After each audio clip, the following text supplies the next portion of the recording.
years, our family had a miniature pinscher or min pin. Now, we accidentally left our little dog outside for several minutes, and evidently she enjoyed her freedom. Every time after that, she would run off and not want to obey our commands. That meant it was necessary for us to put her back on the leash. One of the things that I noticed when I was outside doing my dog yard duty was that no matter how long the leash was on the dog always wanted to go a step to smell something else, another step. And if you gave into that, she wanted another step and another step. She'd always pull against the leash, even to the point of making her gag because of pulling so hard against the leash and her collar. Now, hey, don't get on the dog too much because people are pretty much the same. Have you ever noticed that the rules do not apply? You can tell people they can't do something and they're convinced that the rules apply to everybody else but them.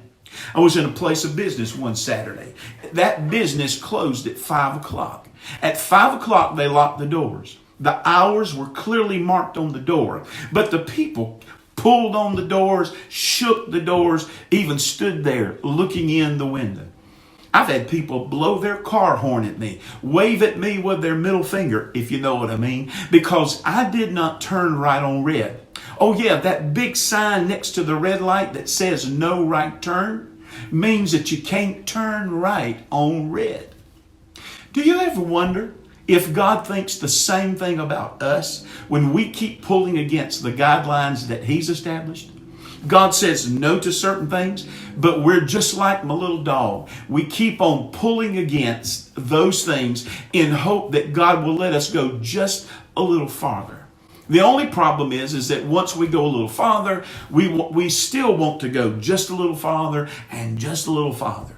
It's kind of like the old Mays Jackson saying that said, sin will take you farther than you wanted to go. It'll cost you more than you wanted to pay, and it'll keep you longer than you wanted to stay.